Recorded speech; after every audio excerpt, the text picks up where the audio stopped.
Let me be very clear about what Ankara announced in the last 4 hours, because the words you are going to hear, the legal citations to the Montreux Convention, the references to Turkish sovereignty and treaty obligations, and the rights of non-belligerent states in time of war, all of that language is accurate, and all of it is a container designed to hold something that the language will not name directly. What Turkey did today is not a legal decision reached through a careful review of treaty provisions by Turkish jurists. It is a strategic declaration, one of the most significant strategic declarations made by a NATO member state since Charles de Gaulle withdrew France from the alliance's integrated military command structure in 1966. And I say that not for dramatic effect, but because the historical parallel is analytically precise in the ways that matter most for understanding what has actually happened and what it means for the alliance's future. What de Gaulle communicated in 1966 was that France's national interest and NATO's collective interest were not identical, that France retained an independent strategic judgment that it intended to exercise on its own terms, and that the alliance would need to accommodate that judgment rather than the other way around. What Erdogan communicated today is the same fundamental message nearly 60 years later from a geography that makes it operationally more consequential than anything de Gaulle ever did, because control of the Bosphorus is control of the only maritime access to the Black Sea from the global ocean, and the Black Sea is where the most consequential active military conflict in Europe since 1945 is being fought. Having spent decades inside the national security apparatus of the United States government, having watched NATO's southern flank management at the level where the institutional assumptions get tested against actual behavior rather than declared commitments, I can tell you with complete certainty that what happened today in Ankara was not a surprise inside the classified analytical community. It was a surprise inside the political community. Those are very different things, and the gap between them is where American strategic management has failed most consistently and most consequentially over the past 20 years. The Montreux Convention of 1936 is the legal architecture that Turkey invoked today, and understanding its relevant provisions is essential to understanding why what Turkey did is simultaneously legally defensible and strategically catastrophic. Article 19 of the Convention states that in time of war, if Turkey is not a belligerent, warships of belligerent powers are prohibited from passing through the straits in either direction. Turkey has invoked this provision by declaring, in terms that are legally careful enough to withstand immediate challenge and diplomatically explosive enough to redefine the alliance's operational posture in the Eastern Theater, that the current state of American military operations in the Black Sea region and the broader conflict involving NATO members constitutes a condition of belligerency that triggers the Article 19 prohibition as applied to American naval vessels. This interpretation is contested by the United States. It is contested by several prominent NATO legal experts whose views have already been made available to the press. It is not without legal foundation, and the relevant point for strategic analysis is not whether it will survive international legal challenge, which will take years to adjudicate through mechanisms that have no enforcement capability over Turkish sovereign decisions. The relevant point is that the 6 warships of the American naval presence currently operating in the Black Sea cannot transit the Bosphorus home under the current declaration, and the logistics chain sustaining Black Sea NATO operations has just been severed by a member of the alliance they are supposed to be serving, 6 vessels. Let me be precise about the composition, because the composition matters for understanding the operational consequences. One Arleigh Burke-class guided missile destroyer, the USS Donald Cook, which has been the symbolic presence of American naval power in the Black Sea since 2014, and whose presence Russia has protested formally in diplomatic channels on 17 separate documented occasions. Two additional destroyers operating in rotation under the Forward Presence mission that American naval planning has treated as a critical signaling function throughout the Ukraine conflict. One logistical support ship providing the sustainment capability that keeps the operational vessels functional over extended deployments. Two coastal patrol vessels operating in direct support of Ukrainian maritime operations in the northwestern Black Sea. The combined firepower of these assets is significant in the context of Black Sea operations. Their isolation is more significant for what it communicates. Without Bosphorus transit rights, resupply requires air delivery at costs and logistical complexity that exceed what the current mission structure can sustain, or routing through Georgian ports that are hundreds of nautical miles from the operational areas those vessels are assigned to cover. The operational timeline for which they can sustain independent operations without resupply is measured in days for certain critical categories of munitions and consumables, not in weeks or months. Most people stop here, and that is exactly why they miss what I am about to explain next. The broader strategic consequence is not about those 6 ships individually or their specific operational capabilities in the Black Sea.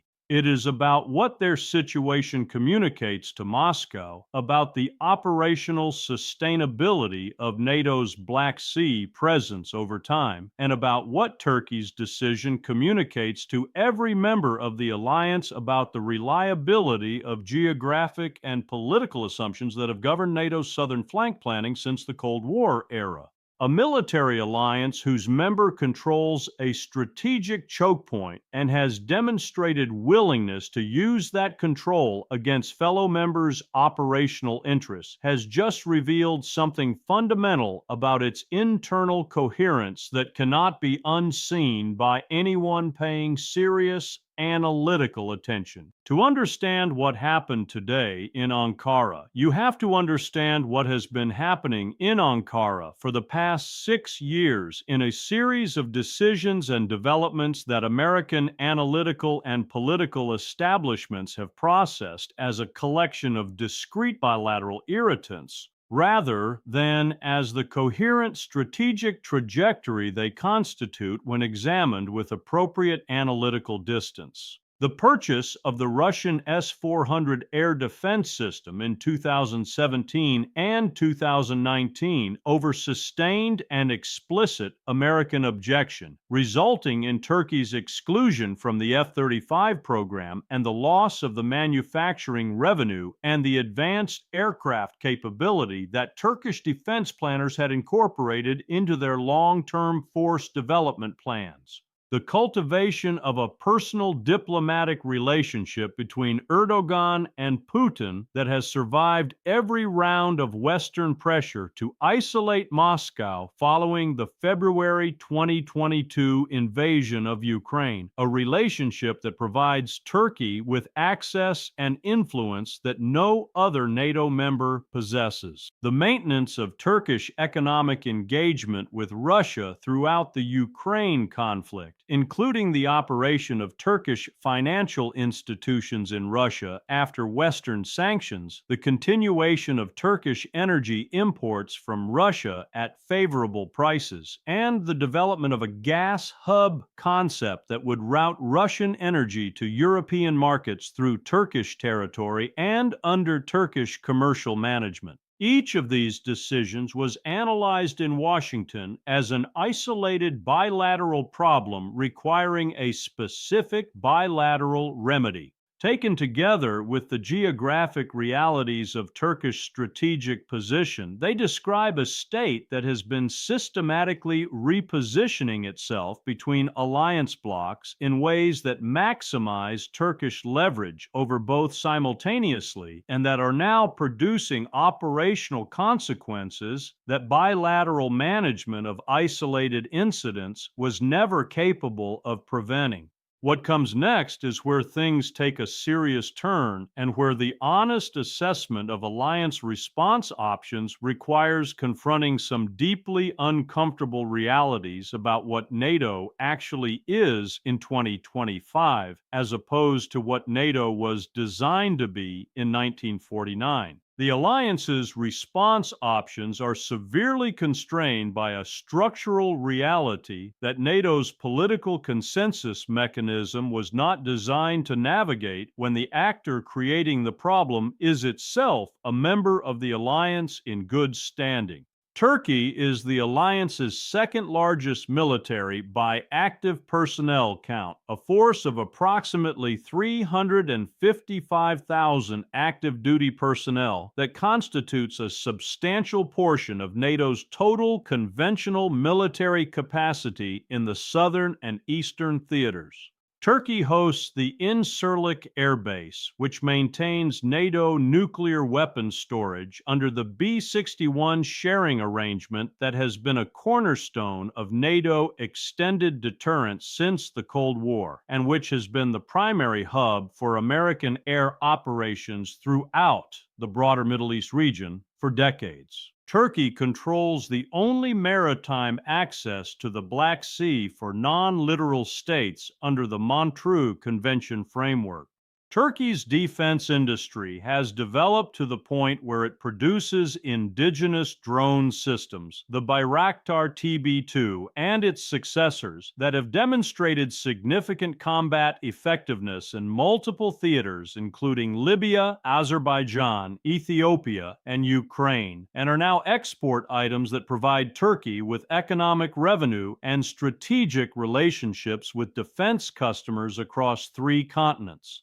Excluding Turkey from the alliance, even if the alliance's political consensus mechanisms could somehow produce agreement for such an unprecedented action, which they manifestly cannot, would create a strategic vacuum in the alliance's southern and eastern flank architecture that could not be filled within a decade of sustained effort. Let me present the strongest counter-argument honestly, because serious analysis requires it. The argument is that Turkey's Montreux invocation, however operationally disruptive in the immediate term, is a tactical maneuver designed to extract specific concessions from Washington and Brussels, rather than representing a fundamental and irreversible strategic reorientation away from alliance membership and its benefits. The argument holds that Erdogan has consistently used threats to alliance solidarity as negotiating instruments across multiple crises and has consistently returned to a working alliance relationship after extracting the specific concessions the maneuver was designed to produce. The S-400 crisis resolved into continued Turkish alliance membership. The Swedish and Finnish membership delay resolved into specific American and European concessions. The periodic threats to restrict Incirlik access resolved without restriction. The argument predicts that the Bosphorus closure will similarly resolve into a negotiated arrangement that satisfies specific Turkish demands in exchange for restoration of transit rights, and that the alliance's operational posture will recover from the disruption without permanent structural damage. I have examined that argument carefully, and I want to tell you precisely why it is correct about the tactical pattern and incorrect about the strategic trajectory. Each episode of Turkish coercive leverage within the alliance has extracted real concessions that change the operational and political relationship between Turkey and its alliance partners. Each episode has moved the boundary of what Turkey can demand and receive without facing existential alliance consequences. The accumulation of those individual movements represents a genuine strategic repositioning over time, not a series of isolated tactical maneuvers with no connection to each other. And the Bosphorus closure is qualitatively different from the previous episodes in a way that matters enormously. It is the first action that directly impairs the operational military capability of the United States in an active theater of military operations where the outcome has significant consequences for European security. It is not a threat to impair capability. It is an operational fact that has already produced concrete consequences for 6 American naval vessels and for the entire Black Sea logistics architecture. The economic dimension of what Turkey has done today extends beyond the immediate military operational picture. Turkey's geographic position makes it the land bridge between Europe and Asia and the maritime choke point between the Black Sea and the Mediterranean that is encoded in the Montreux Convention framework. The demonstration that Turkey is willing to exercise that control in ways that directly disadvantage its alliance partners in an active conflict situation introduces a reliability discount into every strategic and commercial calculation that has assumed Turkish partnership as a stable variable. Insurance markets, shipping route planning, military logistics chains, energy infrastructure investment decisions. All of these will incorporate a Turkish reliability assessment that is now less favorable than it was yesterday morning, and that assessment will compound into significant strategic and economic costs over time as decision makers adjust their planning accordingly. The Russian calculation tonight requires no elaborate strategic analysis. Moscow has achieved without firing a single additional shot, without deploying a single additional military asset, without incurring any additional sanction exposure or diplomatic cost, a result that represents one of the most significant operational gains it has made since the start of the Ukraine conflict. 6 NATO warships are isolated in the Black Sea. NATO's Black Sea resupply chain is severed or severely disrupted. A NATO ally has, for the first time in the alliance's 75-year history, used a recognized legal mechanism to directly constrain the military operational freedom of the alliance's dominant member state in an active conflict theater. And the alliance's response options are constrained by the structural realities I have described in ways that make a decisive and unified response politically impossible to achieve in the timeline that operational realities demand. That is a strategic achievement of the First Order, and it was achieved through patient cultivation of Turkish-Russian bilateral relationships over 8 years, while Western alliance management focused on managing bilateral irritants. The civilizational dimension of today's events is about what happens to alliance structures over time when the shared strategic interests that gave them operational meaning begin to diverge among their members in ways that the alliance's political mechanisms were not designed to manage. NATO was built on a specific set of genuinely convergent strategic interests among its founding members in 1949. The post-Cold War expansion of the alliance, which brought in states with significantly different historical experiences, strategic situations, and national interest calculations, created a structure of greater geographic reach and considerably less strategic coherence than the original design possessed. What happened today in Ankara is the most visible operational expression of that coherence deficit that the alliance has yet produced, and the question it poses for Western strategic thinking is whether the political mechanisms exist to address it before the operational consequences compound beyond the point of management. In Beijing, the assessment being formalized tonight will influence Chinese military and diplomatic behavior regarding Taiwan for the next year.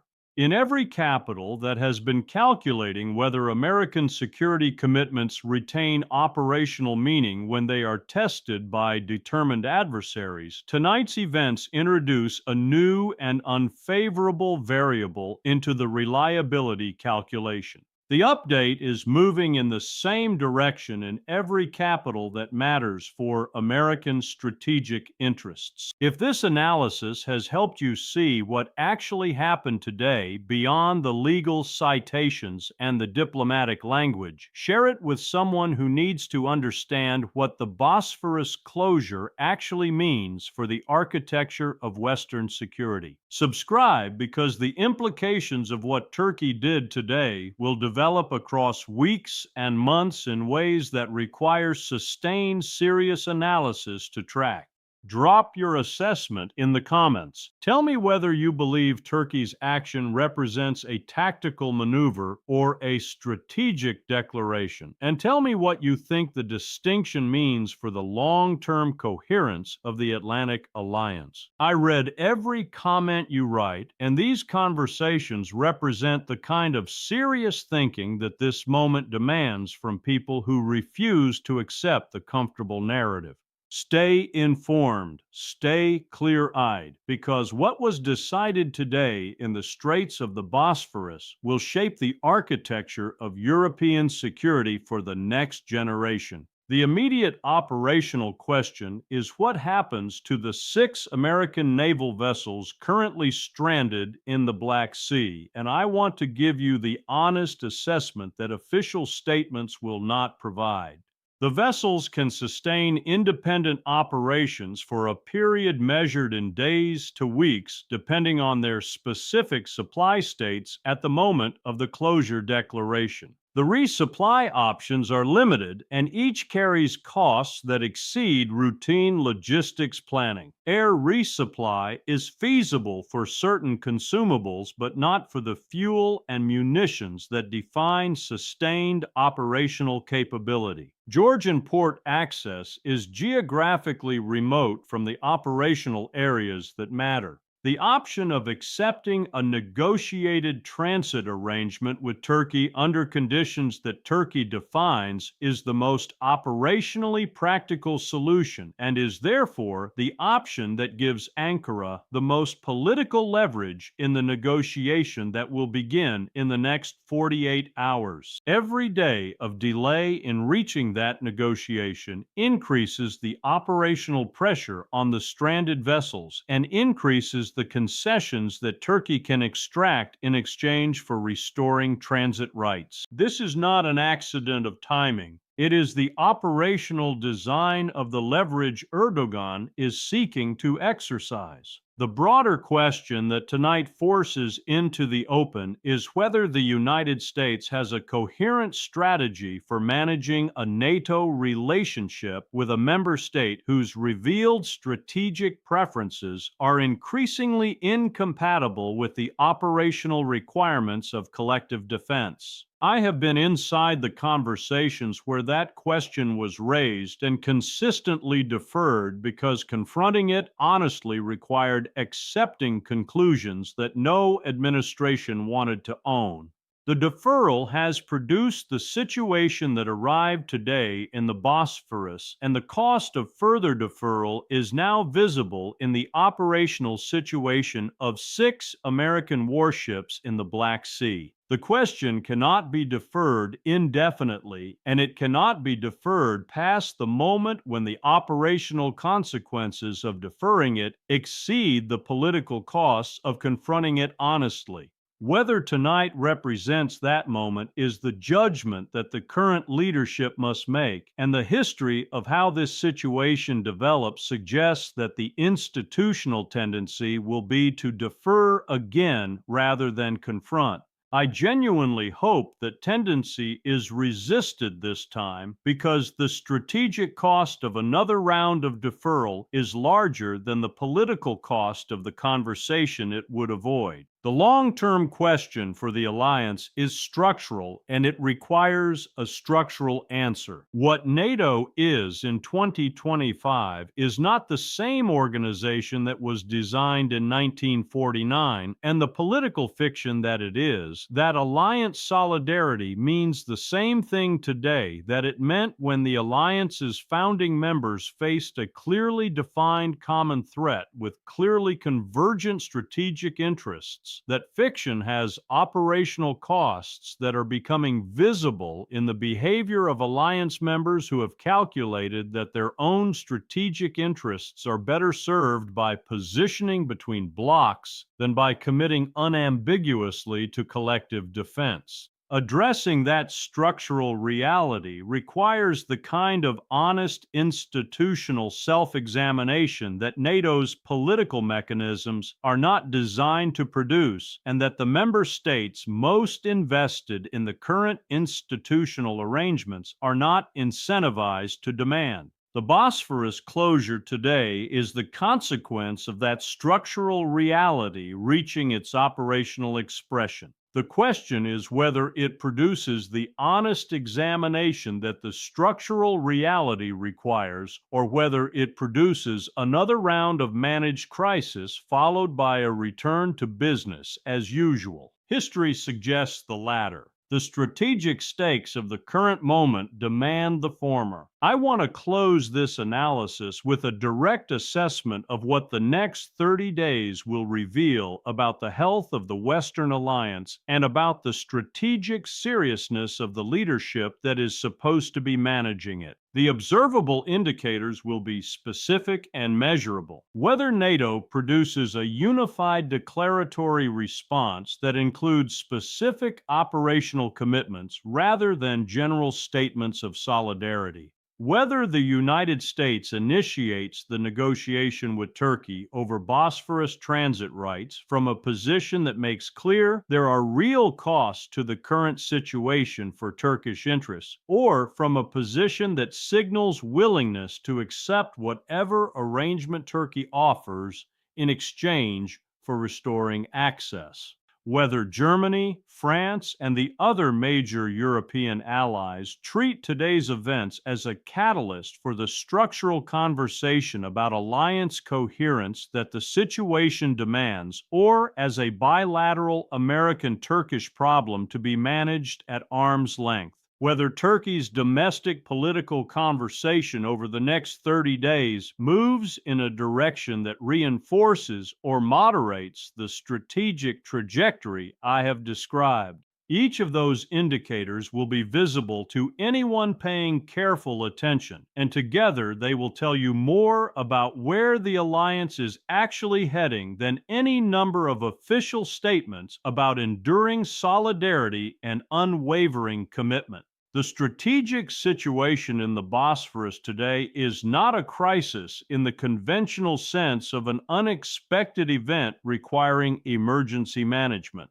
It is the predictable culmination of a strategic trajectory that has been visible to serious analysts for 6 years, and that the political management of the alliance relationship has consistently chosen to defer rather than confront.